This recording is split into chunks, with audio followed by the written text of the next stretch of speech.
And a very good morning, everybody. Welcome in to another edition of the Pass and a Half Sports Show. I'm your host, James Scorza, with you. And with me, as always, is a group of companions. And trying to stay positive, as what our good friend Joey Marks will try to be, and also our good friend Mike Lauro from It's a Wrap Sports Network joins us here today. Gentlemen, how were we feeling after this last dark week that was in Philly sports, actually? Good to see you, Mike. How you been, buddy? I'm good, guys. Glad to be back on your program. It's as you can see, I am not wearing not one stitching of Philadelphia clothing. Um, Thursday kind of took me to the woodshed. I do want to say this though about Thursday. Kudos to the Flyers, okay? Because the Flyers were the only team that night that, for me, um, I can really sit there and say that they gave. We'll get into it, I guess, with the Phillies as well. I mean, they kind of lost in a most craziest way, but that's just the Phillies, right? We find new ways to friggin' lose stuff with the Phillies, but yeah, Flyers look good, man. They did. They played the defending Stanley Cup champions. Very tough, and I'm looking to see how they rebound tonight against those Carolina Hurricanes. Absolutely. And joining us today, like he always does, my brother from another Joey Marks, also known as Dr. Katz, a.k.a. Dr. Positivity, Posidelphia, excuse me. Joey, good morning, buddy. Good morning, Philadelphia. Good morning, Mike. Good morning, James. This is a day that I feel like we have to figure out how to turn the page. This past week was probably the darkest week in Philly sports that I can ever remember. And, we talk all the time about, like, when I was young, all the struggles of, like, the Philadelphia sports scene and never making the playoffs and all of that. This is worse. This is worse because the expectations were high, the ceiling was high, and the teams took it down to the floor. But we're going to unpack it as quickly and as painlessly as possible, and we are going to try to put a positive spin. That's why this Dr. Posidelphia is in the building, because I am going to put the PhD in the PLI. That's not spelled right. Sorry. No. Joe, go get some coffee, man. Go get some coffee, brother. You can see I did get a PhD in spelling. That's damn sure. Well, I mean, if you want to talk about PhD, it's like Philadelphia disgracing. If that's the initials for like disgrace Philadelphia sports fans. So disgruntled Philly sports fans, rather. But Joey, where do we begin? Let's get right into it and rip the Band-Aid off. The Philadelphia Phillies. We saw what happened on Saturday and Monday, and then as Mike kind of alluded to before we came on air, and I kind of echo the same sentiments. On Wednesday, we kind of saw them put an ass whooping on the Dodgers and thought, okay, maybe this team's waking up. And then Thursday happened, and Apocalypse Now dropped, the nuke bomb dropped, everything dropped, including every hope and dream of a World Series championship this year for the Philadelphia Phillies. So, gentlemen, I will start with this. For Thursday night, who is to blame for that game going the way it did? Mike, I'll start with you. It goes to the players. And I'm going to exclude Orion Kirkering. And I'm probably going to be one of the only ones who exclude Orion Kirkering. A lot of people are throwing shade and hate on the kid. If the play, he bobbled the ball when it got hit to him. He looked up and he saw the guy getting close to home, and he just tried to make a play, and he sailed it. I feel so horrible for the kid. If there's anybody who deserves to get a standing ovation from the fans to let them know, hey, we got your back, it's Orion Kirkering. Yeah. I'm not putting this loss on him. He just happened to be the last guy to touch the ball in that game. I blame the top three in the lineup, okay? Turner, Schwarber, and Harper. Sorry, you are in an elimination game. You cannot have offers going across the board. I blame Rob Thompson for not sticking to his script and bringing in. Why do you bring in Johan Duran in the seventh inning? Like, I'm sorry, if you're going to bring somebody in, that's where you bring in an Orion Kirkering. Orion Kirkering the numbers are crazy. He inherited 10 of 50. He inherited 15 runners. 10 of the 15 runners have scored. Okay, you don't bring him in an inning with that kind of situation. You play to your strengths, and Rob Thompson did not do that. Okay, he panicked. He figured, okay, I'm going to get 6 out of him, and then we'll figure it out for the 9th. Okay, if you were going to do that, okay, once you got to the 9th inning, I'm sorry, but where was Walker Buehler? You signed him for a reason. Okay, that's an area you bring that kind of guy into. He has the stones for the playoffs. If you didn't feel comfortable with Kirkering, you go to Walker Buehler. Yeah, I agree. 100%. I agree. This is a guy, Walker Buehler, that didn't even touch the field in this series, and you brought him on for a reason. And this is a guy that, when we talk about the stones, we talk about the light of being in the moment.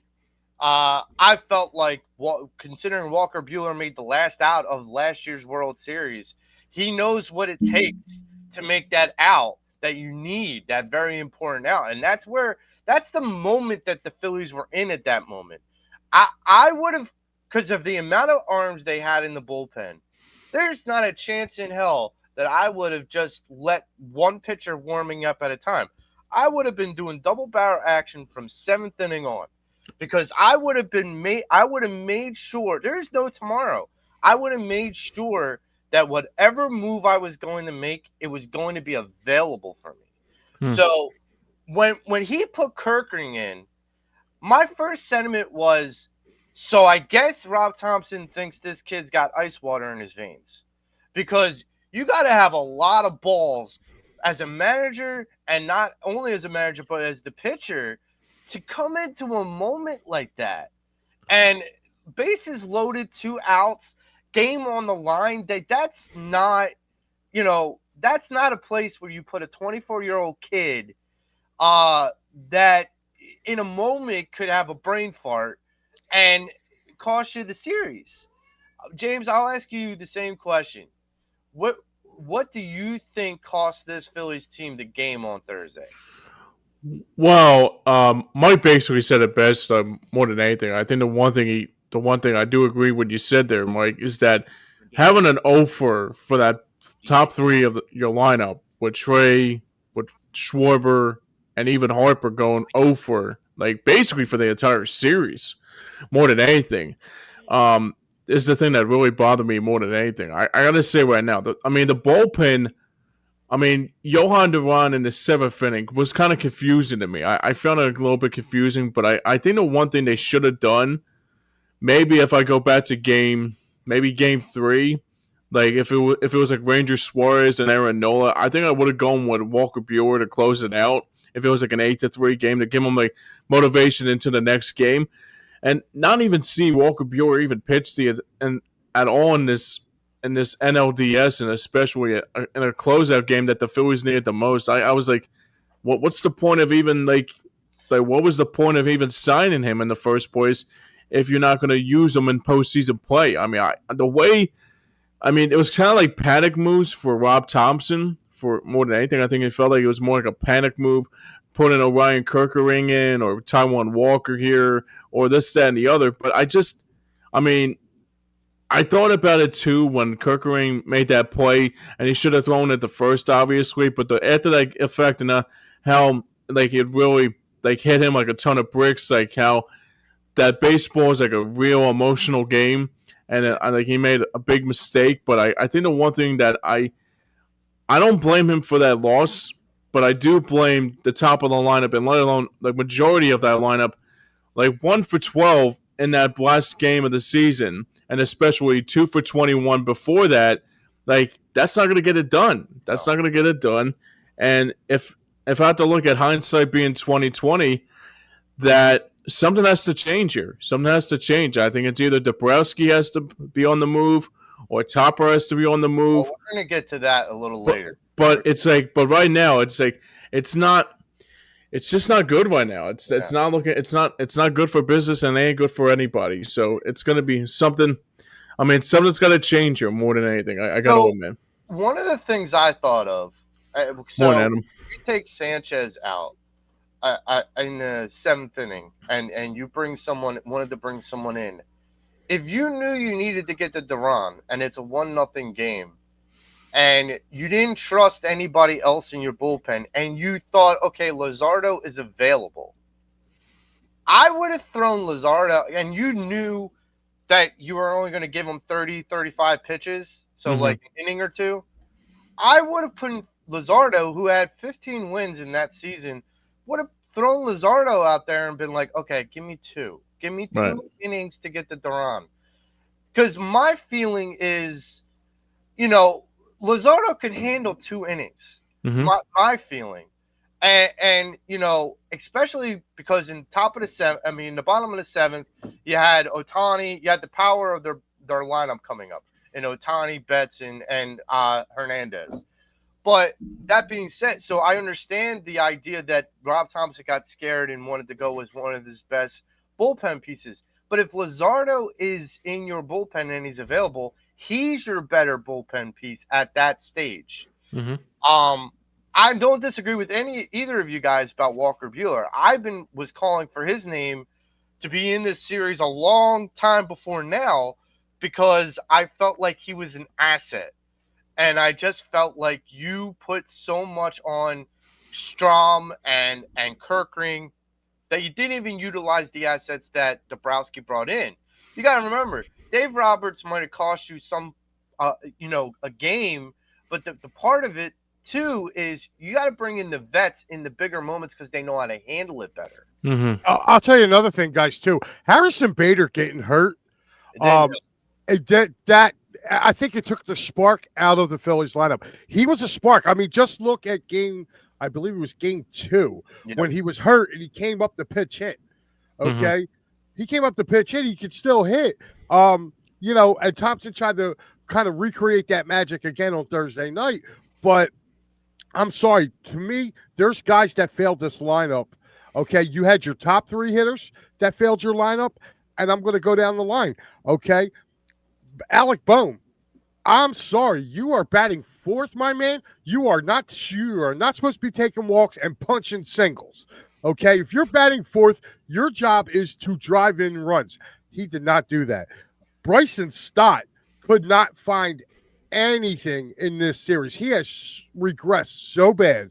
Not defensively, but offensively. Okay? Brandon Marsh all of a sudden went from one of your best hitters leading into the postseason to drop dead, frigid, ice cold. And I felt like he should have been dropped in the lineup. Like your bottom 3 should have been literally Bohm, Marsh, and Stott. Everybody else above them, even with Kepler, when Kepler got in, Kepler did damage. Now, this is where I'll push back. Like with Baum, I agree with you. When you're in the 4 hole, you got to do more damage. I'll agree with you with that. The only thing I'll disagree with is, especially in game 4, Baum was the only one getting on base, it seemed like. Like, whether it's working walks or a single, it's like, okay, Baum can't be the offense. He just can't be. But, Joey, my point is, when you have guys on base, you can't be coming up there shooting. Yeah, there was. Go back and look at the numbers on their left on base in that game. Phillies left a lot of runners on base that game. I mean, so did the Baum was on base almost every time he was at bat. He only but when you have runners on base with 1 or more outs, you need your 4-hole hitter to produce, not draw a walk. Okay, well, I understand, but you also understand that, like, as a batter, like, you can't just make a hit happen if they're not pitching at you. But they were pitching them. They were pitching them. I mean, the only reason they walked them, honestly, is because the guy behind them was worse than he was. Yes. They were walking Bohm to get to Brandon Marsh because Brandon Marsh was not having a good series. And I feel like they should have moved JT into that Marsh spot. I totally agree with you. I think Real Muto, even though he didn't have the hits, he was putting wood to the ball. Yeah. And again, I'm not taking nothing away from the pitching. I just feel like Rob Thompson, he does this every year, okay? And this is why I think Rob Thompson is going to lose his job. So that's because the you. next question. So Oh yeah, he's gone. There's no way you can run it back with him. If you're getting rid of players, like I'm going to be real honest with you. The daycare will be broken up this year. I think Brandon Marsh. I think they hold on to Marsh. I really do. I think he'll become a platoon player, but you can kiss Castellanos goodbye. I think they're offloading him. The only way I see them keeping him for his final year here is if they bring in who. It all depends on who they bring in as manager, because it's obvious him and Rob Thompson don't get along. well, I just don't think he's right for this team anymore. I just don't. I think he's long for this game. There were moments throughout the season, and I've heard reports like Nick Castellanos, and you could tell in this series loses focus very easily. I'm But like, dude, you you're in a playoff game. You need to be locked in. hold on, time out. But you got to. I'm a Casty backer. Yes, did he not have a good year this year? Yes, but he also played 162 games for them straight last year, and he was the only reason why they were in that Mets series a year ago. So I'm not going to bash Cassidy. I can bash him for his performance on the field, but you can't have an organization say, "Hey, we need you, and we're going to play you 162 games plus." Playoffs last year. Oh, now by the way, now we're going to start platooning you. I would have had an issue with that as well. Well, Okay, I understand that, but it wasn't like Kepler was knocking the cover off the ball. No. I've said this before, and I'll say it again. I've said this on This Week in Phillies Baseball. Kepler and Costi are basically the same player. Like, they just basically are the same player.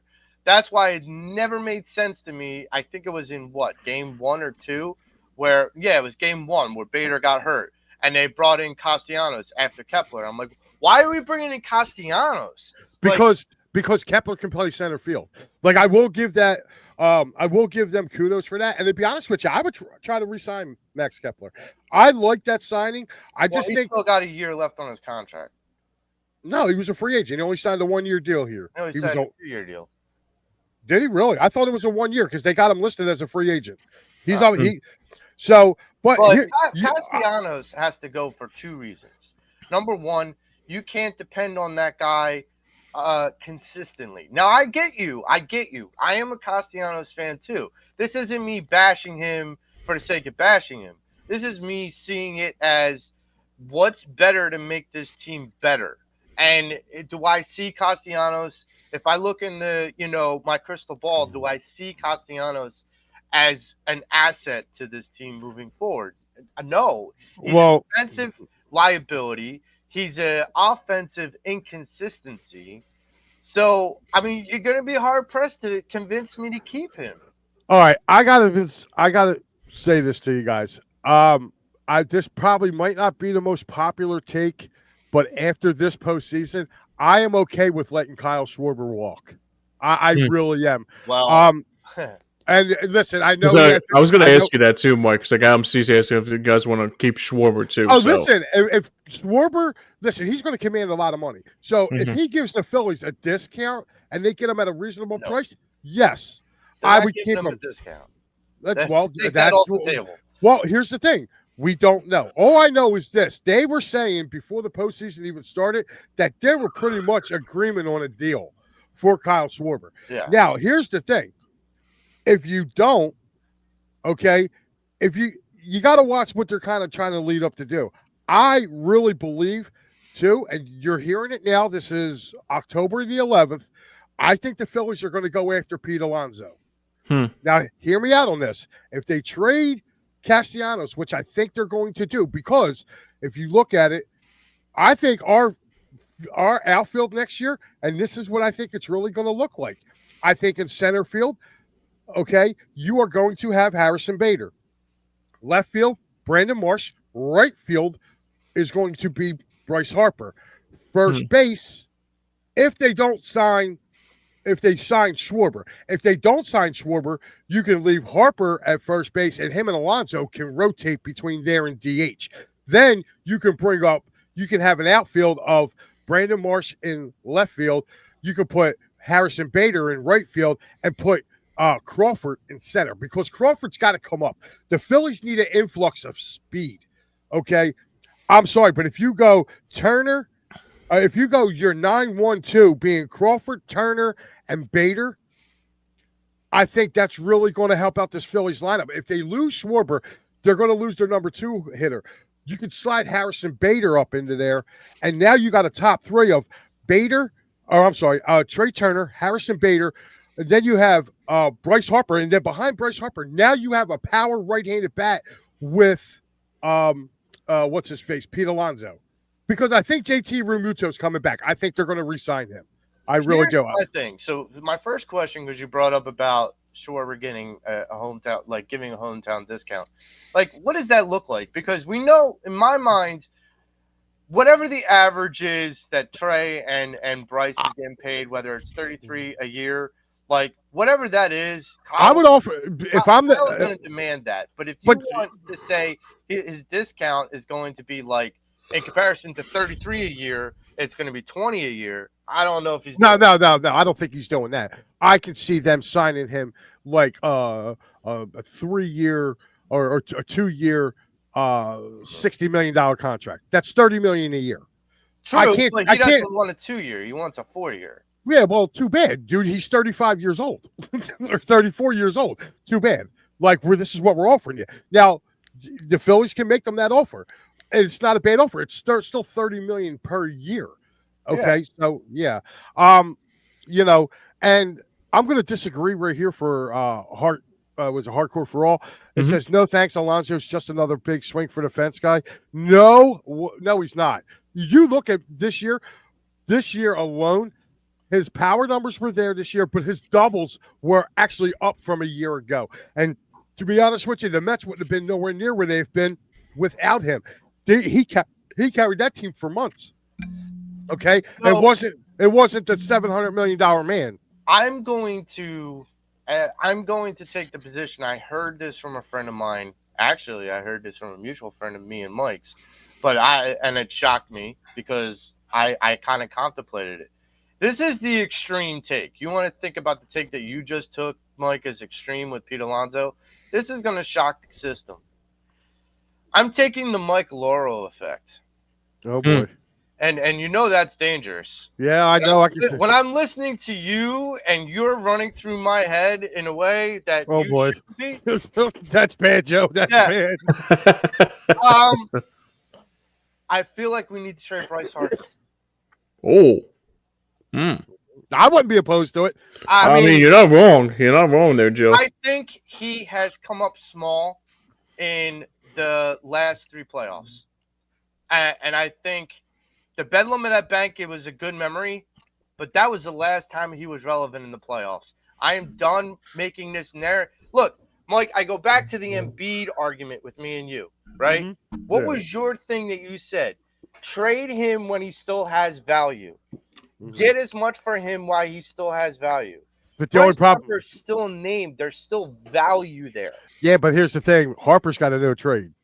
He has a no trade. So that was one of his agreements with coming here and signing for as long as he did because he wanted to root his family and wherever he was going. So there's a no trade. If you're going to get rid of a big contract, I'll be looking to move Turner. Like I would try to move Trey. I would try to move Trey Turner if you're going to do that because, okay, you can bring up Aiden Miller. You know what I mean? You can move Stott back over to shortstop. Stott can play short, and he's not a bad shortstop. Matter of fact, defensively, I think he's probably an upgrade right now over Trey. Then would you agree if you're going to go that extreme route, and that's fine. We're going through our extremes. But if we're going to go that extreme route with Trey Turner, he's the hitting champion. You can get a lot back for that guy. I mean, exactly. That value's got to be astronomical right now. And you could trade him right back to the West Coast, send him to the Angels because the Angels got a whole crap load of young talent. Yeah. Okay. They have a very good farm system. You can trade them to a team like there. You can trade them to Seattle. Seattle's got a really good farm system. They have good players. Yeah. Okay. You can get something back in return for a guy like Trey Turner. Harper's got a no trade clause. So trying to move him, and then it's going to be not worth what you're trying to do because he can pick and choose where he wants to go. He could sit there and say, well, I'm not doing nothing unless you trade me to the Dodgers or here. If not, I'm going to continue to play baseball here. Right. So, again, and plus two, also with the whole, the CBA battle that's about to come up with baseball, I kind of have a feeling like after next season, like there might be a stretch, man, where there might not be no baseball plate because they're really trying to. They're really kind of far apart on a new CBA. Which, by the way, guys, I don't know if you guys are happy next year MLB All-Star Game in Philadelphia. Yes. I cannot wait. I hope they have that big fan experience like they did back in '96. It was awesome. I went to it. I'm gonna go to it again. So I'm hoping everything is going to be really cool. I'm looking forward to that. But if we're talking about our fightings, if you're looking to offload somebody that is a name that's going to make a statement to your fan base, it's got to be Turner. It's got to be Turner. This is why this is where the positive spin comes in. So, like, whether you're offloading Turner or Harper, and especially the way that you're, convincing things. And I still think there's a possibility of Costi or Baum even being traded. Listen, I will drive Alec Bohm to the airport. Yes. Because I think I guarantee you he's going because I'm going to throw out one name, the guy who ended up signing with Boston. He was with the Astros. His name is slipping. Bregman. Right. Was it Alex Bregman? Yeah, Alex Bregman. Alex Bregman's a free agent, and he didn't have the great year that he had the year previous. So the Phillies can probably kind of get him, and he was really close to signing with the Phillies. It came down between, I believe it was the Yankees, Red Sox, and Phillies. And Bregman decided to go to Boston.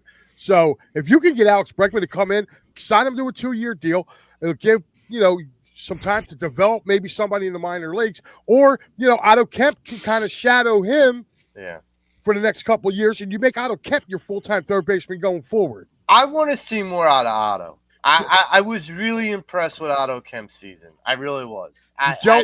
Joey, I was calling for him to come up since May. Since May, I was calling for him to come up. This is what I don't understand about our team. Explain something to me, Mike. So, how did I not hear about Otto Kemp until this year? We've heard about Aiden Miller and Crawford and Painter for the last 2 years. Because he was hurt. He got hurt. And they were kind of rebuilding. Like, he had dropped as far as like the prospects. He dropped pretty far in the Phillies farm system as a top of the line prospect. When he came back from his injury, man, he just got on a tear and he started moving up. Right. Okay. And like, he's one of the Phillies like top prospects now. And to be honest with you, I felt it was awesome for him to come up here this year to play. But to be honest with you, I would be okay with giving him Bohm's at bats because not only does Otto have power, okay, but he can hit for doubles. Like, he just needs more playing time. That's all. Kemp needs more playing time. He's got to be playing every day. So whether they go out and get Bregman or they give Otto Kemp, again, that's another right-handed bat to come into this lineup. The Phillies have to get younger. They got to get faster. And that's why I'm suggesting like the extreme as like a Bryce Harper trade or a Trey Turner. Well, they're not, like I said, Harper's going to be hard to trade. Well, I get that, but like, either player's going to give you a king's ransom in young talent. Maybe. I mean, Turner, you can get probably something decent back for. You got to remember too, what you're looking for. The Phillies got to replenish their farm system a little bit because they traded 2 pretty good prospects to go get Duran. Yeah. You got to remember, they're like Harrison Bader was like a throw-in. Between more or less. I mean, that's a hell of a throw-in though, because Dabrowski's had throw-ins in prior seasons, and they haven't worked out. This throw-in, I actually want to hold on to. Well, listen, there's so many things right now. Like Garrett Stubbs can take his party ass and go somewhere else. I mean, he sat in Lehigh Valley all year. Like, to me, he was not deserving of a roster spot. Like, he's not going to help this team win in any way. Okay. Just looking at really kind of down the line, you really kind of had Weston Wilson bouncing back and forth. I wish they'd give him more of a chance. Well, you know what, Mike? There's a contested thing that me, you, and Matty B went back and forth with for years ago, and that was Rhys Hoskins. This team seemed to take a huge step back when we lost that guy in our lineup. Well, here's the thing. That's another thing that they're talking about too. If Schwarber moves on, because Hoskins is going to be a free agent at the end of the year. They're talking about bringing him back and making him a DH. And Milwaukee's not re-signing him because they have too much depth at that position now. Yeah, they do. And I feel like it was kind of a failed experiment, and they could probably get Reese kind of cheap, really, to come back. Yeah. They really can, because he's been in and out of their lineup this year. So I think there could be a reunion there. Yeah. But as far as that last comment, Jimmy, about him not coming back next year, Bader likes it here. Number one, he's been saying it over and over again. And guess what? His contract, it is a mutual option. So he likes it here, and the club likes him. Bader will be back. And the reason why I think Bader will be back was he was splitting time with people in Minnesota. Okay? Yeah. He wasn't starting out there. He's going to be the Phillies everyday center fielder going forward. We don't want him out of the lineup. We don't want him out of the lineup. That's the bottom line. Dude, the best quote in this whole playoffs was Lenny Dykstra. Lenny Dykstra, I love him to death. He turned around, he goes, Bader got them boys going. And no, he's not my son. But well, let me ask you this before we move on here. If it comes down to it, hypothetically, with Rhys Hoskins coming back, would you guys be okay with that? For DH? Yeah. For a DH, yeah. Right. Yeah, if the price is right, yes.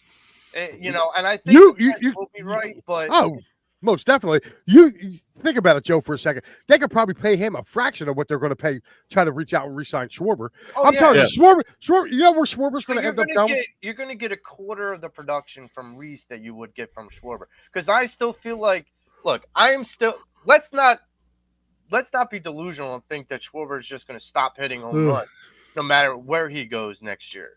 But so the fact that you're taking away production at minimum 40 home runs off the board by losing Kyle Schwarber, like, are you willing to be okay with that? Yeah, because they got to start playing small ball. That's the whole issue. This is my whole issue with this Phillies team. It's either home run or bust. You saw this year when they started playing small ball, Joe, they started winning. They started racking up wins when they played small ball. This isn't the early 2000s where you got to play homer ball. You don't. It's been proven now the last 4 years with this Phillies team that they cannot bash their way to a title. You can't do it. So Schwarber's going to get paid. He'll probably end up in Boston because from what I'm hearing, that's more likely of a reunion because they want him up there. I've heard Cincinnati. Well, yeah, he's been linked to Cincinnati because he's an Ohio guy. Yeah. So he's been linked to the Reds. It's going to come down between the Phillies, Reds, and believe it or not, it's Phillies, Reds, Boston, and believe it or not, you know who else has got an outside chance that they're looking at trying to sign him? Is the Nationals. Nationals are talking about bringing him back down there. Yeah. So I mean, that would be a shame too if he goes to Washington and he has no talent. No, it wasn't. If you look that Washington team, let me tell you something, James. They are going to be a problem. Yeah. Okay. They are going to be a problem. And I'll tell you another team. The Marlins are a good young group, though. The Marlins are going to be a problem. You know who ain't going to be a problem? Yeah. The Atlanta Braves and the Mets. They're not. The Braves and the Mets are going to start to fall. The Braves are definitely in a free fall. They might not see it coming, but they're in a free fall. Oh, you really can't tell them. I don't know about that. I don't know about that, dude, because their farm system. The two teams I hate the most in the National League are the Dodgers and the Dodgers, the Mets, and the Braves. I hate all three of them. Okay. Well, hold on, Joe. I had a buddy of mine during this series. I'm like, how many Japanese-born players do the Dodgers have? He's they only know all of them except for the ones that Chicago doesn't have. Yeah, but here's the thing. That's all they know. Japanese players, when they come over, they know the Dodgers because of the the West. The West is very Asian heavy. Okay, they know L.A., New York. That's it, because that's the two. When you come into this country, that's where you come into. Well, clearly, L.A. and New York. Yeah, and well, Chicago kind of got lucky, but it's funny too because it's funny too because you bring up a good pointer. Is that I think it was it 2008 when Kuroda came in, Hideki Kuroda came in, and it was and then Matsuzaka, and then a couple years Matsui, and right. And where did they go? The two big popular cities. Yeah. But getting back to what I was saying about the Phillies, even Ichiro too. That's in the West Coast too. Right. That's where they go. They either go to the West Coast or they come to New York. That's it. Like Chicago, like I said, they got lucky, but the Phillies have been scouting some guys over there as well that they're looking at. He said, "Thank you. About time." Someone said, "Small ball." Thank you very much. I've been seeing this since 2022. Right. You can't. And Philly halftime's right. You can't. This is why I'm saying, dude, they got to get younger. So yes, they can bring in, you know, they can get. That's what, if you listen to what Jimmy Rollins said, he said the window closed on this core group because the core is going to be different. He's not saying the Phillies ain't going to be in the line to win it, not be in the line to win a championship, but he said this core of Castellanos, Schwarber, Harper, Real Muto, Turner, look, that core is done. That window closed. I hear you. And we can play, the alternatives with the Phillies lineup. But the one thing that is a staple is this starting pitching. I mean, the big question I think comes to be, okay, Luzardo's going to still be here. Sanchez is still going to be here. Nola and Wheeler. The big question is Ranger Suarez going to be? And, okay. This is probably where I'm going to differ from everybody else. Everybody wants Ranger back. I don't. I don't. I don't want him back either. I want him to go test free agency, but the last 2 years for me with him, with his back, I feel like that's going to hamper them. And the Phillies have pitching in their minor leagues that they need to make room for. You got to make room for Painter. Okay, you got to make room for him. He's been down there. It's about time. He's got to stop being a prospect sometime, and we're going to have to lose somebody. Okay, so if you're going to have to lose somebody, well, the other thing is with Ranger, and it's something I didn't realize. He's 30. So, are you going to pay a 30-year-old pitcher that has serious chronic back issues, and you're going to have to, minimize his innings in a year? Are you going to want to pay a guy like that $20 million? No. Right. The answer is simple. No. And here's the thing, too.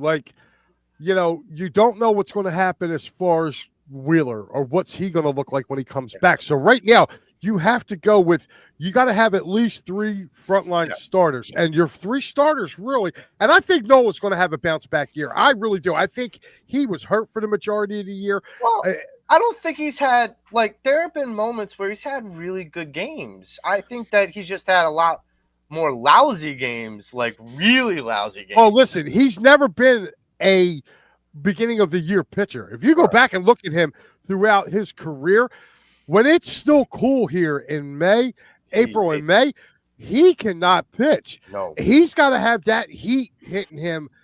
That's why if you take a look, I get scared with him in October. I agree. That's why I agreed with him pitching in L.A. Because at least, when you have 80 degrees. L.A., it's 80 degrees, right? So It's like, okay, you don't have the Northeast cold. So that makes sense. That made a lot of sense to me. Yeah, and you know what? Aaron's getting to that point in his career where he's probably not a frontline starter, but he's probably a decent 3. So, I mean, you have Sanchez has got the most friendliest contract in all of baseball. I remember when the Phillies signed him, and everybody was like, "Are you kidding me? They signed this kid?" Because remember, he used to get rocked. He would be our 5th starter, and they signed him, and I was like, "Dude, that's going to be really, really good." So, like I said, the Phillies got to go and take care of their own. I think they need to upgrade some bullpen pieces to get to Duran. I would let Matt Strom walk. I wouldn't keep him around. There's other people out there that you can go and get to help set you up to get you to Duran. I would definitely keep Orion Kirkering. Orion Kirkering's got closer stuff. Okay, and I feel like it was kind of the Phillies that kind of. I blame the Phillies for this because they rushed that kid through the minor league system. Yeah. He went 1 year. He went from time to develop his stuff. Right. Well, not only that, mentally. Yeah. Mentally. His first time that he got into a postseason was in 2022, and he started getting rocked, and he's been shell-shocked ever since. Well, he debuted in the postseason. That's the other part of it. He was thrown into the fire, not just here, take a little pinky toe into the heat. No, we're going to throw you in, and you're either going to survive or die. And look, for all intents and purposes, I agree with you. Like, I wanted to go back to this with Game 4. Orion Kirkering, like, I feel for the kid because 24 years old, that kid's going to have that memory of what he did in that game now. And it's Rob Thompson's fault, but he's going to have that memory in his head for a while. And Listen, I just hope that teammates of his rally around him in well, this they did. offseason. They In this did. offseason, because he's going to have like nightmares for that in the coming weeks. Like me, Mike, me and you and James, we all played sports. When we have had a bad play, it lingers.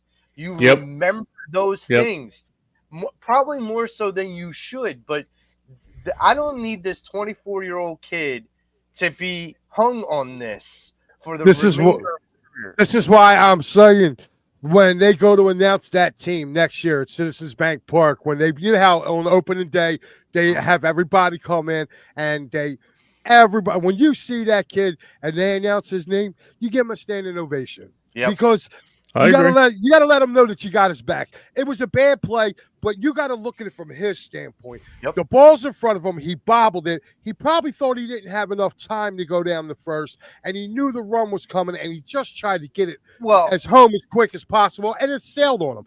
It happened, man. You got to let him know that you got his back. If you could go and give Trey Turner a standing ovation, then you got to let this kid know, hey, we are behind you, because this kid's going to be a cornerstone in this Phillies bullpen. Well, I'll even go to like makes sense. Your other profession, Mike, with wrestling. When you're in the ring with the young upstart, and he has a good match, but he makes a couple little mistakes, he's going to get down on himself. But it's up to you as like the veteran to go up to him like, no. Look at what you pulled away from that match positively. Yes, you made mistakes. This is what you got to fix. All you got to do is just listen and learn. That's the most important thing. And I just don't think he should have been. I don't think Kirkering should have been in that position to begin with. Right, and this is where I blame Rob Thompson. Yeah. You know, like his numbers have said it. He struggles coming in and inheriting runners. If you're going to bring him in, you got to bring him in to start off fresh in the inning. And here's another thing too. Like this whole thing, like we're not even talking about a Phillies loss. If the umpire calls a strike, okay. And another thing people don't realize too, if Kirkering would have just somehow got the ball close to JT, the Phillies would have got out of that inning because Hernandez stepped over home plate. He stepped over home plate, had to stop and come back to tag home plate. So if he got that ball anywhere near JT, all JT had to do was catch it and step on home plate because Hernandez never touched it. Never touched it. So, again, it's just that's the way the ball bounces. A lot of people, I know, Matty likes to call us homers over on It's a Wrap. He calls me and Pat, or me, Pat, now, the excuse guys. But if you're really looking at it's really a game of inches, man. The kid looked up, he bobbled the ball. I think if he fielded it cleanly, he probably would have just taken his time and threw it over. But he bobbled it, and the dude was hustling down the line. Even though he had a lot of time to throw him out, he just bobbled it. And when you bobble it, your mind's going berserk. But, you could take a message back to him from me. I love Matty B, but he can't criticize you guys about being homers because that guy and excuse makers, because here's the thing. That guy has made excuses for the next thing we're going to be talking about, the Philadelphia Eagles. He's made excuses about how bad Howie Roseman is, and this is a guy who's got a general manager who's got 2 Super Bowl championships. You can't call a guy that is one of the few general managers in the NFL to have 2 Super Bowl championships a lousy general manager. Yeah. We kind of remind him of that every week. I turned around. I said, I took a stand on Embiid by myself and had to take on everybody at the old EOP. I had everybody coming for me. Your man's Damon. Damon came for me all the time. I wish I could see Damon now and go, how wrong was I? Because I seen this coming. Again, like Pat, I love Damon's going through therapy for that right now, Mike. We ain't trying to go. Listen, I don't blame him. But listen, Pat's getting ready to do it. But he's, Pat wants to do a Sixers postgame show. And I looked at him, I said, why? Why? You might as well call it the Sixers therapy show. No, I would be like whoever the top draft pick that you think is going to be out in the NBA draft. That's who the Sixers should be rooting for right now because they got two stiffs on their team with Embiid and friggin' Paul George. Two stiffs. Paul George only signed here for the money. He didn't want to be here. You know who I'm mad that they traded away because the dude really genuinely wanted to be here and he wasn't a bad player was Pat Beverly. Pat Beverly was like, dude, I love this place. I want to be here. Okay, you want to be here? We're going to trade you. Yeah.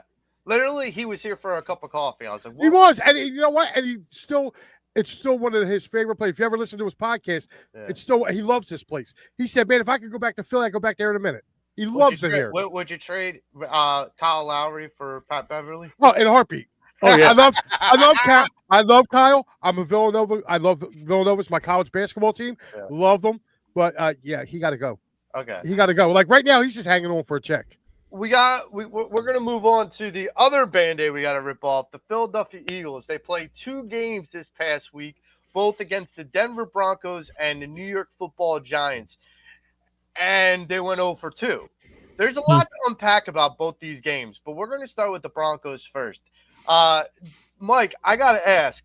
The Broncos came in, and I'll be honest. I didn't know a lot about their defense. I don't watch a lot of Broncos games, but here's the thing that I heard as I watched the telecast is that their front 4 gets at the quarterback. And boy, did they ever get at the quarterback. 6 total sacks, had Jalen Hurts on skates the whole day. This is what I got to ask. This offensive line, we have praised this offensive line for almost a decade. My question to you is, what's gone wrong with this offensive line, and why did it feel like the Broncos were in our backfield after every snap? 2 reasons. Jalen held the ball way too long. That's one. At 5 out of those 6 sacks, the receivers did not get open in that game. Okay. Dallas Goedert was getting open a little bit, in that game. What I think they failed to do is, as far as you're going with this, with the line and why our line wasn't producing, because you had Landon Dickerson trying to play through an injury and getting re-hurt. You have Cam Jurgens, who's coming off of back surgery, who's not that line's not at 100%. Tyler Steen is a walking mistake at guard. Okay, and you had Lane who comes in and out of the lineup. That line is beat up, and it's early. So this is the thing with that in this Denver game. And I'm also going to say this too: the Eagles left a lot of points on the board, and you have to give the defense some shellackings on this as well. Okay. We're going to get to some of that later because there's a lot to cover and unpack about that defense for both games. Well, especially so the Giants game. Listen, that Giants game, I can wrap that up for you in a nutshell. They looked at the Giants record, didn't look at the Giants team. They went in there and thought just by them showing up that they could win that game, and they got their asses handed to them. And I'm happy they got their asses handed to them. You want to know why, Joe? Because every year on the Eagles schedule, there's always one game that we pick as a loss that the Eagles shock us and win, and there's always one game that we say, oh, they're going to win this game, and they lose. Every year. Well, guess what? I would say it's ironic because I think a couple of years ago, I think maybe 2023, I would have said that Jets game would have been a win in the Meadowlands. Right. Yeah. So, and sure enough, just like the Giants game, there was a key turnover with Jalen Hurts, and he lost the game in the Meadowlands. And it's like, I really hate that freaking field. I really do. I'm not going to say anything. No, don't do that. Don't do that. I'm not going to do that. But one of the things that, I agree with you, but okay. So now I'm going to be the excuse maker. So we've covered that there's a lot of injury and a lot of non 100% guys on the offensive line. Okay, that's the reason why the offensive line is failing. Let's jump to the defense. The defense is we lost like 10 guys or close to 10 guys total on the defense through free agency. Okay, cool. And trade and whatnot. I understand that. But that now you have what you have. You have the young nucleus that you have. But now some of those guys are getting nicked up. Nolan Smith. Deem's not back yet. You had Quinyon Mitchell go down. Deem was back. Deem was back Thursday night. They're kind of easing him in, but he was back. He was on special teams. He was out there playing. So, but you have, some of these injuries. You're dealing with having an Adoree Jackson. I mean, James, you can cover your ears if you want to hear. If you don't want to hear this, I'm aware. Keely Ringo had an egregious game. Egregious game. I cannot believe that I witnessed the regression of Keely Ringo. Because I feel like he was better his first year here than he has been. But there is a saving grace with this, Joe, as you're looking. The Eagles are the youngest defense in the National Football League. They are the youngest. Okay? Listen, Adoree Jackson's not going to be there. I think Howie is on the verge of making a move. I truly believe Denzel Ward wants out of Cleveland. I got to fit Denzel Ward in a minute. Oh, listen, I think the Eagles are going to go. I think they're going to use some of their draft picks, and I really think they're going to get 2 studs by the trade deadline. I can see the Eagles going after Trey Hendrickson. I can see them getting Trey Hendrickson to come here on this line, and let me hold on. And I can also see them trading for Denzel Ward. If you get Denzel Ward in here and you put him opposite, now Denzel Ward's going to take their number 1 wide receiver. Now you have Quinyon Mitchell taking their second wide receiver. That's going to lock down. And if you bring Trey Hendricks here, okay, you give him his deal, okay, you bring him in, you trade for him, bring him in. Now you have not only him, but now you have Zadarius Smith also on the other side. Zadarius Smith, I feel like, has been getting really good reps with this Eagles team. The problem is it's the opposite side. Yeah. Josh Uche's kind of slowed back a little bit from the first 4 weeks. Yeah. Now, Ojulari wasn't bad the other night, but again, with Nolan Smith being out right now, you're not having Jalix Hunt getting more play. Because they're doing stupid stuff with Jalix Hunt, like having him drop back and cover tight ends, which, by the way, he almost made an interception. But again, Jalix Hunt, he's not beating the one-on-ones. Here's what I'm going to get. I'm going to give you an assignment, right? Go on here after we're done today. Go on YouTube. Go to Baldy's Breakdowns. We're the All-22. And watch the breakdowns. If you watch it over the last, I'll say 3 weeks, they haven't been able to do that.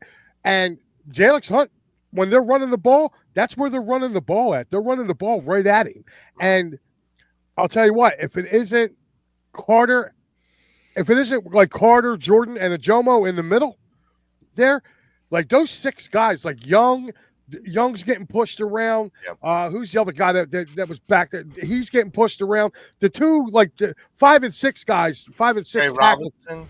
No, Robinson, they haven't even gave a chance to until the other night. Yeah. Like, he's been a healthy scratch. Like, I don't get it. Why do you draft this kid in the 3rd round? The Vanilla Gorilla got to bounce, man. He's got to bounce. You got to let that kid eat. And I'll tell you what, when they put him in, he was getting pressure.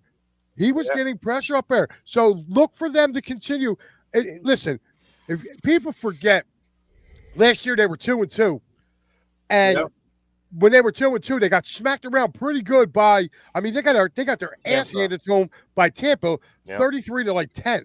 Yep. Okay, well, guess what? It took the week 6 this time because, I'm sorry, that Denver game, Denver didn't really do nothing. The Eagles almost won that game. The Eagles were 1 stop away from winning that game. And here's the thing. One thing I will say, the Eagles need to start doing more screens, not wide receiver screens. They need to start doing more running back screens because how do you slow down a fast pass rush? You do a screen. Well, let them come in, dump it over their head. Here's my thing also, and this is one thing that it comes from the top down. The mental mistakes, the penalties. And in the Denver game, we had over 100 yards in penalties. You're not going to win a game that way. Yeah, but a lot of them were Fugazi, though. There was a lot of Fugazi penalties. I had really issues. I'm not disagreeing with the validity of the penalties. I'm just saying that's not going to help you. like, listen, every time in the second half, if the Eagles started getting moving, it was some BS call. Like, I think when I was doing the post game for that, I'm sitting there looking and I'm watching, and I don't try to complain about the refs. I try to let the refs play it out because there is some calls that are missed on both sides. Right. You got to agree to that. But like some of these ones that they were calling was egregious, and ones that they were picking up, like AJ Brown the other night on, it was illegal contact. It was illegal contact. Thursday night, it was illegal contact. They walk over and pick the flag up. Like you have a guy there who is a former NFL referee who's there doing the commentating. Said at least that should have been illegal contact downfield, and they didn't do it. Again, when he threw the ball, when Jalen threw the ball to AJ Brown, the first 10 yards, AJ Brown's fighting with the dude to get by him. It's only supposed to be 5 after that. I've said this before. It's a competition between the umpires in Major League Baseball and the referees in NFL. Who gets it wrong more? Like I honestly think it's a competition, and the umpires have less. They're going to have more taken away from them in the next year, so they're going to get less wrong just because the MLB is taking more away from them. Right, and here's the thing too. Like, and I'm not going to sit here and say it was all refs. I mean, the Eagles did some self-inflicted wounds too. Like, you can't turn the ball over to the Giants. So, Eagles had 2 turnovers in that game. This is the Eagles. When the Eagles don't win the turnover battle and don't take the ball away, okay, they have a tough time winning. Well, I will agree with that. Now, look, I'm not going to. That was Jalen's first interception of the year. I'm not going to. Yeah, I'm not going to kill him. I'm not going to kill him. No. But what I'm going to say is, it goes the opposite way. If we're not getting the ball, we're not taking the ball away enough. That's been the problem, and I think it really stems from not getting enough pressure up front. And so when you tell me, Joe, Denzel Ward and Trey Hendrickson could be Eagles, I go, whatever you got to do without giving up the farm to get that done, do it. Because not me. I'm not game. Not me. You know what? I could care less about draft picks right now. You want to know why? Because I'm not talking about the draft picks. I'm talking about the players on the roster.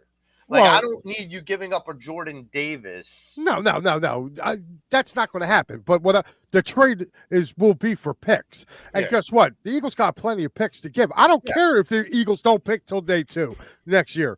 Guess what? If we're picking last, that means we're 2-time defending Super Bowl champions. Yes. Or we trade it with the 2-time defending Super Bowl champions. One or the other. But here's my thing is, he had, like, I don't even know if it's still 13 picks. He had 13 picks for next year. My thing is, even if that went down to 7, I don't care if the team gets better. Like, that's the difference. You could cut that number in half. Whatever the number is, you could cut it in half if it means the team gets better. Right. The team isn't polished yet. And that's why I keep telling people is, like, everyone's like, well, they're not putting a full game together. And that's my next question. Can this team eventually put a full game together? Yeah. Listen, it takes time. Like, people got to understand. Like, I love the Jalen bashers that are coming out now. Now it's, oh, well, you ain't got Kellen Moore running your offense. And now look how Hurts is. I feel bad for Hurts because he's damned if he do, he's damned if he don't. If he throws for 130 yards, but they win the game and they run the rock and they pound it, right? And they do what they do, right? He's just a game manager. But if he goes out and throws for almost 300 yards and they lose the game, all of a sudden now there's an issue. You know what I mean? Like, listen, one thing you can say about Jalen Hurts, he's a winner. And guess what? You know what they said about Tom Brady? Tom Brady was a game manager too. His first 3 Super Bowls, he was a game manager. Okay? Tom Brady didn't become Tom Brady until the Patriots went out and got Randy Moss. Yeah. Mm-hmm. And then from then on, they became kind of an offensive explosion team. People forget the GOAT, okay, as they want to call Tom. His first 3 lived off the backs of guys like Teddy Bruschi, Richard Seymour, and Ty Law. Rodney Harrison, exactly. Yep. His fame, he was a game manager for them. So I don't want to hear that. You know what I mean? So again, and it's so interesting because the conversation about whether Jalen's elite or not is so, like, contested. But in the Thursday night game, Herb Street basically said there was a stat that Jackson Dart had done, and it put him in the elite company of Lamar Jackson. These are his words, elite company with Jalen Hurts and Lamar Jackson. I'm like, I'm sorry, did you just say Jalen Hurts was elite? I'm like, we don't use that word with Jalen Hurts around here. People, well, it'll be a Well, firestorm. because Herb Street had to tell the rest of the country that he's elite. Yes. You know what I mean? Because everybody else is like, guys like Cam Newton, like this dude, Cam Newton's the most sorry sack of shit I've ever seen in my life. And I've been telling that to his face. All right. Like, you want to talk about hating without hating. Oh, Jalen's just a game manager. Well, dude, shut up, because he did something that you didn't do. And number one, he got to more Super Bowls than you did.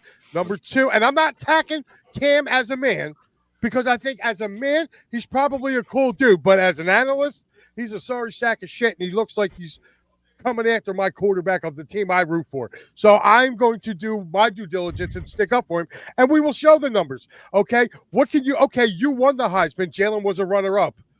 Okay? Jalen won 2 national titles. You only won 1.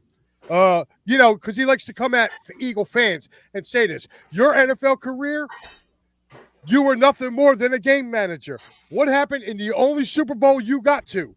You choked. Go look at your, you won an MVP. Congratulations. MVPs are like buttons now. They just give them to people. Like, again, this dude's we give it to, no offense, but we give it to Josh Allen, who hasn't proven anything yet other than he could throw the ball, especially when he's down in the game, especially when his defense, like, this is the thing that infuriates me, is that people like sit there and go, okay, Joe Burrow can throw for more yards and Josh Allen can throw for more yards. You know why they throw for more yards? Because they have to, because their defense gives up points. Yep. Jalen doesn't have to, because he's been on teams where defenses have actually stood up to the opposing offenses, and he's not needed to throw. He's not been behind in games very often. That's the difference. He's not playing from behind. Listen, I'm not going to take nothing away from Allen. I'm going to take nothing away from Lamar Jackson either. I think Lamar Jackson's a good quarterback too. I just feel like Lamar hasn't had the proper cast. Like, it was just basically him and running. Now, it was basically him and Mark Andrews until they got Derrick Henry and they drafted Zay Flowers. So now, like, I like the team that they have down there in Baltimore. They just been snake bitten for this year. I mean, they're snake bitten. But if you're talking about teams that, like, getting back to Cam Newton, though, this dude goes up there and he starts putting all this stuff, and he says we cannot, like when he attacked Ryan Clark, we cannot compare. Well, guess what, dude? When Jalen Hurts gets to where your career ended, you will not be able to compare with Jalen Hurts, because Jalen Hurts will probably have at least 1 to 2 more Super Bowls, which means he would have been to 4 to your 1. And guess what? The other quarterback that was on the field the day you took the field to play the Super Bowl, you were not better than. Jalen Hurts, when he took the field in his first 2 Super Bowls, he was better than his counterpart, who was considered at the GOAT of his time. Yeah. He went against the GOAT of his time, which was Peyton Manning. Peyton Manning, with a badly bad neck, went out there and they pummeled them. That defense, Cam Newton looked like he did not belong in that Super Bowl. Because if you remember, guys, that was the outdoor Super Bowl in Giants Stadium. Yes. And he didn't look like he belonged in that game. I'm not going to get on him for not jumping on a fumble, because you don't know what's going through his mind at that moment in time. Like, he may not have seen it. You know what I mean? But I'm not attacking Cam as the man. But when you sit up on these shows and you right away, you never have nothing good to say about Jalen Hurts other than, he's a good game manager. I've heard this before. It's easy to get in front of a mic and talk a bunch of shit. Well, it's easy to do that. It's easy for anyone to do. We are living proof, because I do it 4 to 5 days a week on It's a Wrap. Anybody can crack a mic and talk a bunch of shit. But if you can't back it up with facts, and I've said this before, if you can't back it up with facts, if you could just say, well, Jalen Hurts is just a bad quarterback because I said he is. Or it's just a game manager. No one's going to believe you. No one's going to believe you. And that's why Chris Sims is a joke. That's why guys like that don't belong in the industry that they're in, because they're just saying things to say things. You ever notice something, Joe? You hardly ever see, and James, I'm sorry, James, I keep forgetting to mention here, buddy. But No, it's all right. It's all good. Don't worry about it. It's a good show so far. I mean, you guys are killing it. The one thing I got to say is, you ever notice it's always these mediocre-ass quarterbacks that are out there trying to grade other quarterbacks. Like, what the hell did Chris Sims ever do in his career? He can't even get a call. He can't even get a play call, right? Sims' son. Other than that. Okay, and here's another guy. And Dan Orlovsky. What the hell did he ever do? Right. I remember him going to he was a part of like the worst team in NFL history, right? He was a part of that 0-16 Lions team. Yes. I think he was, yeah. I think you're right. And I mean, like, that's the thing, is that this guy, not only with Jalen does he, put this invigoration of, okay, we're going to win, and I'm going to make sure of it. That invokes confidence throughout this team. Now, let's get to a point with this team that we invoked a lot of confidence in last year, and that's the run game. What's happened to this run game? And we talked about the offensive line being what it is. Is that the big crutch, like the crux of this matter? Is that the offensive line is bad, so therefore the run game is going to suffer? The run game, well, listen, if anybody thought Saquon was going to replicate what he did a year ago, no, that's not going to happen. Listen, right now, as far as bad as this run game has looked, like, he's on average to have like 1,300 yards rushing. Like, seriously. So I'm pretty sure if you would have signed up for Saquon Barkley to have 1,300 yards, you would sign up for it. Yeah. He just had a really magical season last year. And here's the thing. Now teams are kind of, they're coming in to do that. They're coming in to shut him down. So if they're going to shut him down, you got to find other ways to get him the ball. I thought it was great against Denver, how they got him out of the backfield in a wheel route. You got to remember, last year, opening game against Green Bay down in Brazil, first touchdown was him on a wheel route. Yeah. Start getting him out in space, man. If they're going to try to come in and block him, use the pass to set up the run. And listen, I will say this. Jalen has hit Goddard a lot this year so far. Like, Goddard was the main target. And you know what? I don't care. Like, I think this whole thing, too, with A.J. Brown, I think it's overblown. Yes, I do, too. I think it's overblown. Yeah, just because he's, like, they were all making a big assumptions yesterday because he said, I don't know what meeting you guys are talking about. Now, granted, Sirianni said they had a meeting. Barkley said they had a meeting. Jalen Hurts said they all got together. Now, 3 of the 4 people that were supposedly, were there said that this happened. He just said, well, I don't know what meeting you guys are referring to. You know what? You know why he said that? Because he doesn't want to answer questions about the damn meeting. Yeah. It's not that he was, he just said, I just want to know what meeting you guys are referring to. Oh, okay. And he's like, what meeting? Like, in other words, dude, you could speculate. I think they need to leave AJ alone, honestly, because AJ Brown is not Terrell Owens. He's not doing sit-ups in his driveway. He's not complaining. He's coming in. He's going to work. They're just trying to figure. Look, he's frustrated because he wants to be as much of a contributor to a win as someone like Saquon or someone like Devontae. And Jalen understands that. I think everyone understands that. But it's like, there's a lot of mouths to feed. I've said this on Fly Like an Eagle. There's a lot of mouths to feed for Jalen Hurts. So it's a difficult situation. Listen, and AJ's going to have his moments this year. He is. He's going to have his moments because you know what? The running game's not going to be stagnant all year. Yeah. And another thing, too, like we're really starting to see now, too, is Barkley's getting banged up a little bit, too. Yeah. He got banged up in that Broncos game. But he got banged up in the Giants game a little bit, too. And right. You kind of, you saw, A.J. Dillon come in for a couple snaps.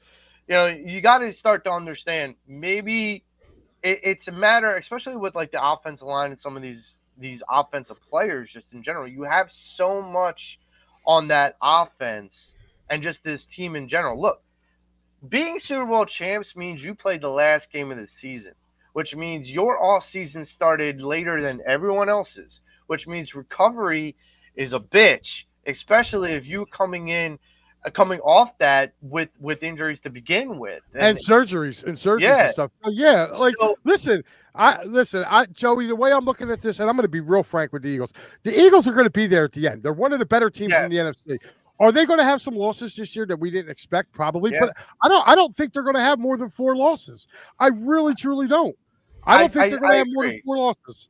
And this, yeah, if you're looking at it, yeah, like I said, what the biggest fear, and I'll tell you now, the biggest fear, like again, is I've heard from a couple Giants fans, they're already worried about the rematch in Philly in 2 weeks. They're already worried about it. They said, ought to be. They said, we feel like, we walked up to the Giant and smacked them in the face, not realizing that, we smacked the Giant in the face and got him out of the way for us to walk down the road. But you know what? We forgot. We got to take that same road back. Well, speaking what I mean? of smacking people in the face, let's talk about the upcoming matchup with the Minnesota Vikings next Sunday.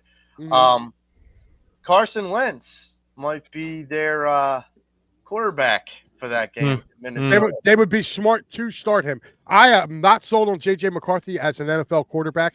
I've watched him his 4 years in Michigan. He was nothing special there. Well, and this guy can't stay healthy.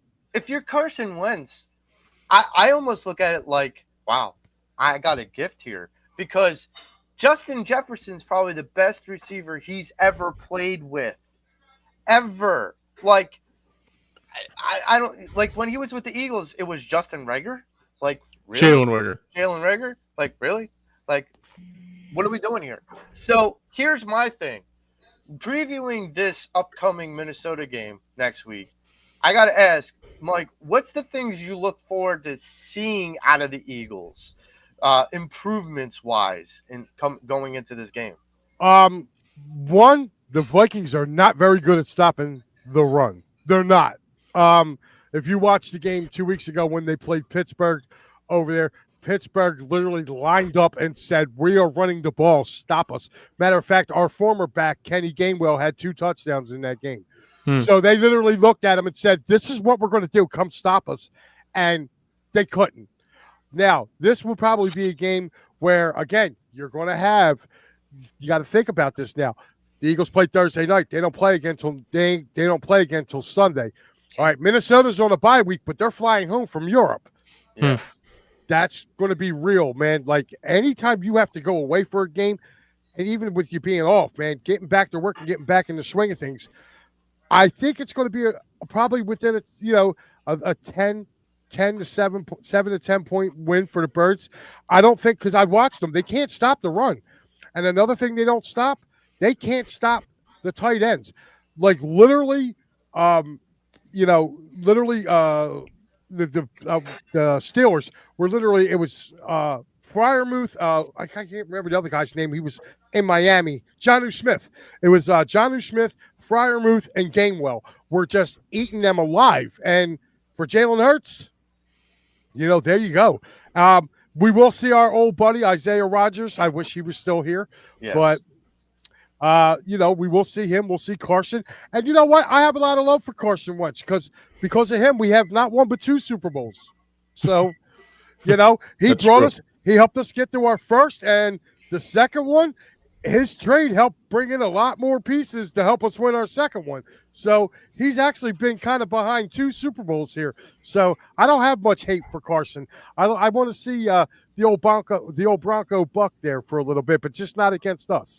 Yeah, well, in my opinion, he's still soft as tissue paper. That's the why I call him. Listen, I'm going to disagree with you. I watched that dude take an ass whooping against the Steelers, man. They were on him like right on rice, and my man was getting back up. Another thing, too, you're also going to have to realize, too, is this CB2, within these 10 days, man, if they can't try to do something to get Denzel Ward or another starting quarterback here, it's going to be tough. That's the thing. Are we in a situation, especially leaning, because you got to think, Quinyon Mitchell, he's coming off whatever that was. I mean, hammy injury. Hammy. Yep. If he can't go 100% against Justin Jefferson, that's a problem. I mean, that's not a small problem. That's a real problem. Listen, then you know what you do. You got to Like, I'm sorry, I've been sold on this kid since I've seen him, and I feel like he's better than any of the DPs that they have after DeJean and Mitchell is Eli Ricks. Eli Ricks is back on the practice squad. Yeah. You got to elevate him. Elevate Yeah. him, bring him up and say, all right, dude, this is your assignment. And you just have him follow. You move DeJean out to the other side, and then you use like Ringo. You use them sparingly, man. Like you got Marcus Epps. You can put him at safety, and then move what's his face? You can move DeJean around. He could be, you know what I mean? You can bring Marcus. You can have. I didn't understand that move at all. Bringing Marcus Epps in. I really didn't. Because in case of an injury, you can move DeJean to cornerback or slot, okay? And instead of having DeJean back there, you can have Blankenship and Marcus Epps. Blankenship can stay back in coverage, and Marcus Epps, we know, is a hitter. You can bring him up as that hybrid in that area. He can kind of take over that for makes DeJean. Me feel like that they don't have any confidence in Sidney Brown at all. I don't. That dude either gets hurt or causes a penalty. Well, what's your takeaway with Nakubo? The who? June Nakubo. Oh, Makuba. I think he's got to learn. He's still got to learn a little bit. He does make plays. He's around the ball. Yeah. And he's just got to shore up his tackling. Like that Wendell Robinson touchdown the other night was his fault. He makes a tackle. Wendell Robinson's not running 30 yards down the sideline. So, again, I just think they came off a tough, brutal game against the Broncos. The Broncos, who are one of the better teams in the NFL. Yeah. And then they had to go up to the Meadowlands up there and take care, play that game up there. And I just think they took the Giants lightly, and the Giants were sitting there waiting for them. I'll be honest, and maybe this is a crazy take or not, but at first, in the beginning of the season, especially after the first game of the season, I thought that Chargers could take that division. I'm starting to think more and more the Broncos will. Honestly, yeah. I just don't have as much faith as other people do that the Chiefs are just going to right the ship just because they want to. Listen, they got lucky. They got lucky last year against the Chargers. Yeah. Or I'm sorry, against the Broncos. They took a blocked field goal. Yeah. In the one game, and the other game went to overtime. So, they won on the last second field goal in overtime. So, no, like the Broncos, I think, could easily win that division. Yeah. And to be honest with you, if you're looking at the teams in the AFC right now, Indianapolis, man, you got to take – they're for real with Daniel Jones. I mean, they found something with Jones, and Steichen's working his magic. And how foolish do the Giants look again? Like, you had this guy in your building, and he goes to Indianapolis. And starts to look like a fucking stud. Yes. And I mean, granted, having to, turn and hand the ball off to Jonathan Taylor is a great thing. But they go out, they draft Tyler Warren from Penn State to go along with Pittman and I can't remember the other kid, the other decent wideout they have out there. They're winning games, man. And I'll tell you what, they beat the Broncos. Like right now, man, like I'm not sold. I think New England's going to be a playoff team this year. I really do. I think they're going to challenge the Bills for the division. And the fact that they went to Buffalo and beat the Bills in their house is saying something. Yeah. You know what I mean? So, like, that AFC is going to be wild. I love Pittsburgh for the Central or the North. I love Pittsburgh for the North. I think Aaron Rodgers. You don't think – well, yeah, okay. I was going to say, what about the Ravens? But with Baltimore down – no, but Baltimore's going to be 1-5 after tomorrow. They are not beating that Rams team. Yeah. I'm sorry, that Rams team, even coming east, man, they're gonna thump them tomorrow. So I'm gonna jump because we want to get to something else. Give me your score prediction, Mike, for tomorrow, for next week against the Vikings. I think the Birds win 27-17. James, what's your score prediction for the Birds next weekend against the Vikings? Oh, that's right. We don't have a show next week. I forgot we're like. No. Well, yeah, we don't have a show next week, but at the same time, I'm almost willing to say tomorrow, but there's no game tomorrow. There is no game tomorrow, right? Yeah, because like they already pointed. Yeah, that's what I hate about Thursday night games. It confuses your entire week. I think the Eagles bounce back next week. I think they have to get slapped in the face like a couple times to wake them up. Hopefully that will be the case next Sunday. I've been close with majority of the schedule. Sometimes I've been close with some of these games. So I'm going to still stick with them being close again. I think it's going to be 24-20 Birds. And hopefully I see Jalen Hurts get a couple of touchdown passes to AJ and also see Saquon run the ball a little bit in that game next week against Minnesota. Because that'll actually be the first time since the Super Bowl we've been in Minnesota, if I'm not mistaken. Yes. And we have good luck in Minnesota. Apparently. Yeah, we do.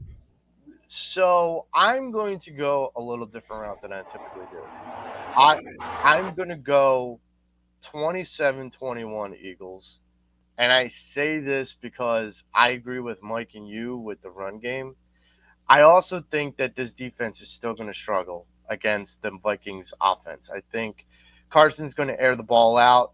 He's going to throw to Justin Jefferson as early and as often as possible. I think, and Mike, I'm not always on the betting bit, but if there's an over-under for Justin Jefferson for catches, I'm taking the over. Like, whatever it is, I'm taking the over.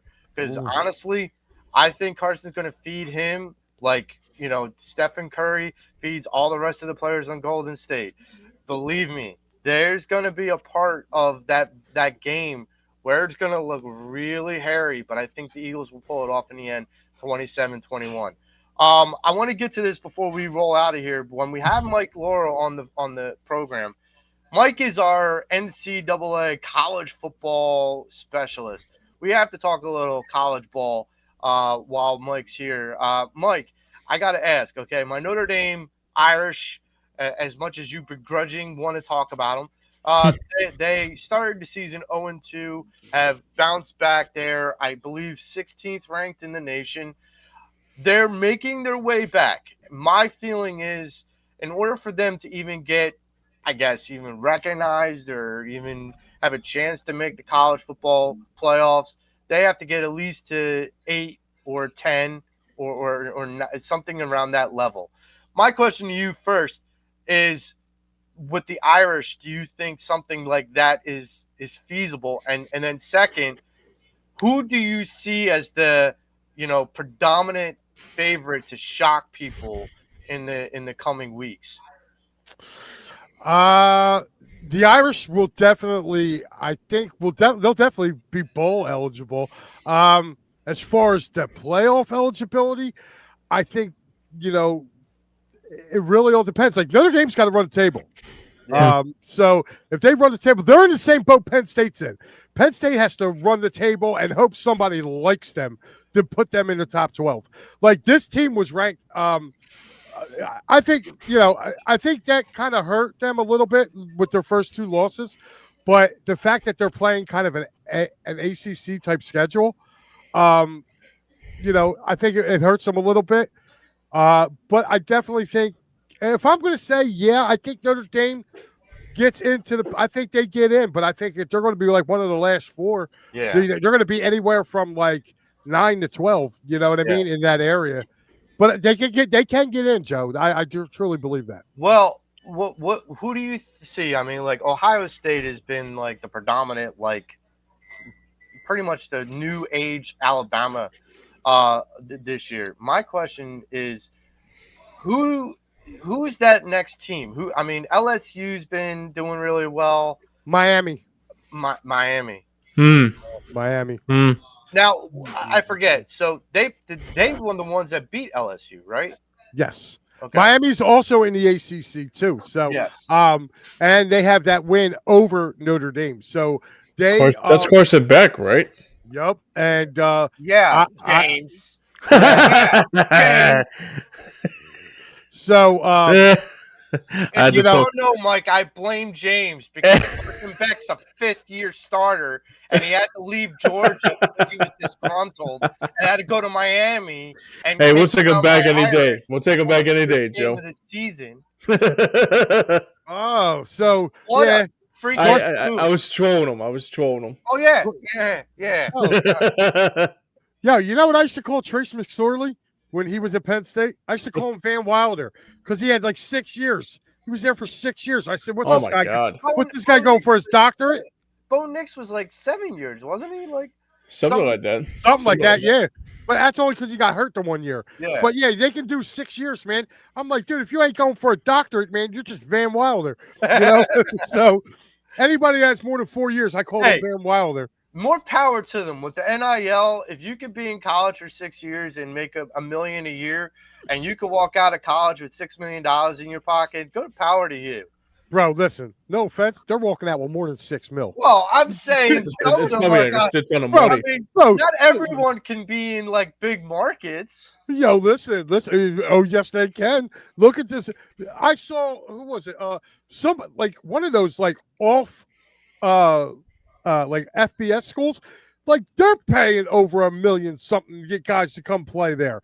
You know, so like I was definitely born at the wrong time. I'm telling you, like I play ball. Like, I was definitely born at the wrong time. But answering your question, yeah, I do think I do like the Irish to make the football playoffs, only because I just think they're going to get better as the season goes on. So can anyone stop Ohio State? Sure, Miami could stop them. Hold on, let me bring up the top 10 right here. And I'll ask this next question for James while you're pulling that up.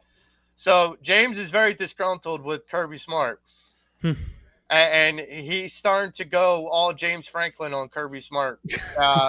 So why? Well, that game against Alabama, it was a giant mind fuck. Well, dude, yeah, that's going to happen, bud. That's going to happen. Yeah, I know. You know, but you're asking like right now, Florida or Miami is ranked number 2 in the country. And right behind them, you, James and Carson Beck. Screw you, James. I don't wait, Carson. I don't wait, Beck. Right now, I mean, really, there's Ohio State's the team to beat. But if you're looking at teams that can knock them off, Miami can knock them off. I think Oregon can knock them off. I think Oregon's going to knock. Good. I think Oregon's going to knock them off in the Big Ten championship game. Shocks me is Indiana. Yeah, Indiana being ranked is shocking. Hoosiers are good. Yeah, they're good, but you know what? Penn State gets them a couple weeks. They think they get them next week. Ooh. They get Indiana up in Happy Valley. If Penn State's going to get back into the top 25, that's hell. That's how they're going to get back in. Get back in. I'll get on them in a second, but you have the teams that I feel right now that can go head to head with Ohio State. I think Miami and Oregon can, and I think A&M can. I think A&M is one of the really good teams in the country. And I'm going to give you another 5-0 team. They're not ranked as high as these guys, but Texas Tech. Texas Tech has been doing really good. And, you know, there's a couple. This is something I don't get. Your Notre Dame Irish are ranked 16th. Y'all have 2 losses, right? Everybody else around you in the college football polls all have a loss. I'm talking Michigan's 4-1. You guys, they're at 15. The Irish are at 16 at 3-2. Illinois is 5-1 behind them. BYU is 5-0 behind them. Virginia, so 5-1. This is where the Irish hate comes out, right? Hold on. Yes. Another team. I don't even if I got to take a look, but I don't know if Vandy. Plays Notre Dame, but if you guys do, you guys might get your 3rd loss, dude. This Vanderbilt team, I've been on them all year. I took them in the points to beat Alabama. Now it didn't come to fruition. They had a late fumble, but they gave Alabama all they could handle. They played Alabama better than Georgia played them.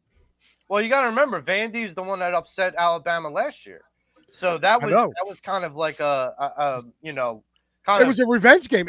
Listen, the game was in Tuscaloosa, and I think the line on that game was like 10 points, and they stayed within that 10 up until the end. So for me, man, I'm digging that, man. I just hope there's no miracle at Jordan Hare again, like it was in 2013 with Auburn taking on Georgia today. Well, hey, look, Georgia's definitely got some issues. I do. We do the little. The betting part of this. Sure. Yeah. Joe, I have my picks for this week. Can I give them? Yeah. Have at it. All right. Before that, unless it's got anything to do with the Irish. No, I don't bet the Irish. You want to know why? Because if I take them, they lose, and if I go against them, they beat me. So they don't make me no money. So I can't bet them. Good. Go ahead. So I get into mush territory. Yes. Of course, you guys know every Wednesday on It's a Wrap Sports Deck, I host a show along with Paul Spencer from Out of the Box.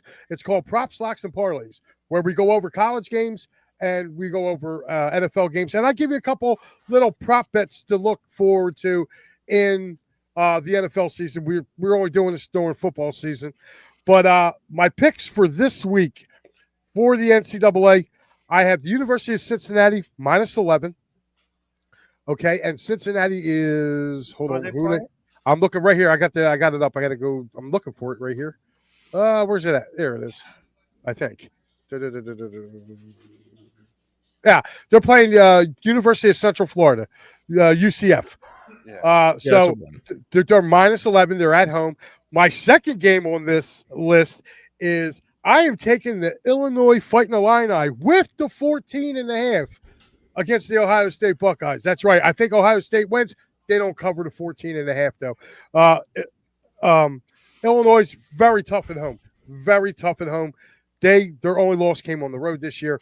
So I'm looking forward to that.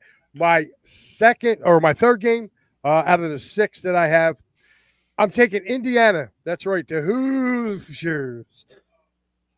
Oh, excuse me. As they go into Oregon tonight. I like Oregon to win the game. I don't think they cover 7.5. I think it's a field goal game.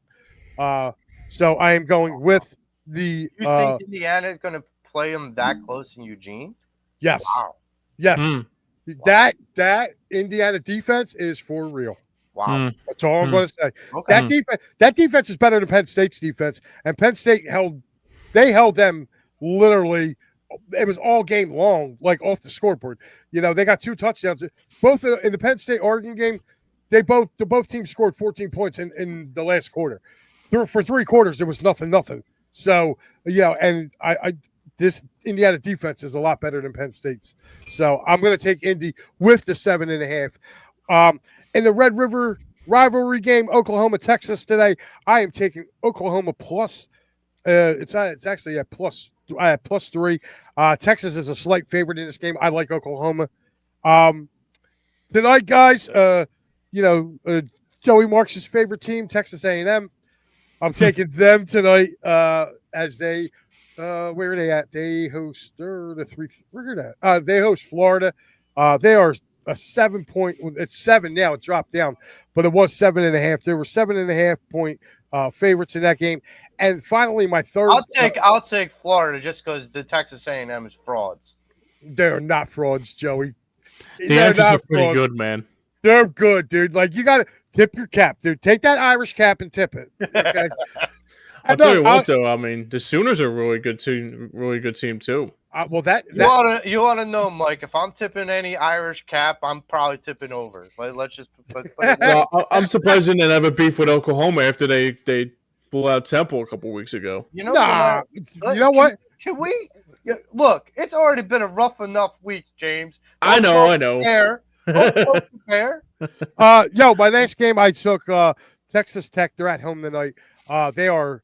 I got them for 13.5 over Kansas. I don't think Kansas stands a chance in that game. So there's my college picks.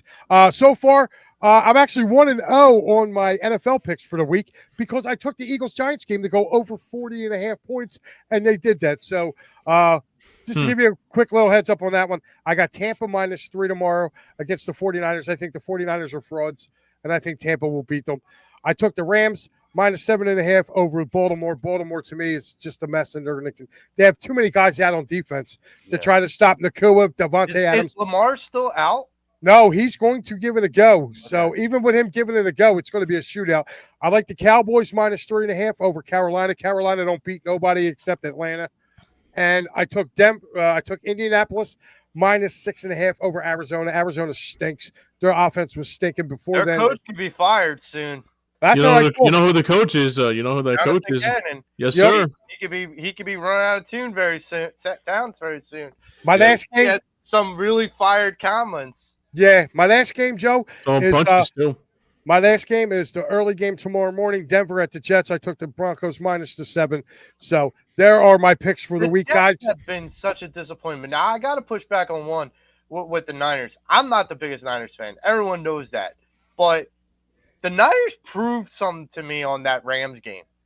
I'm not sure if Brock Purdy's the one playing or if it's going to be Mac Jones. It's Mac Jones. But Mac Jones is the like a Mac jubilation. attack's been like surprising. I don't care. They're going up against Baker Mayfield, and Baker is going. You saw what Baker did last week in Seattle, right?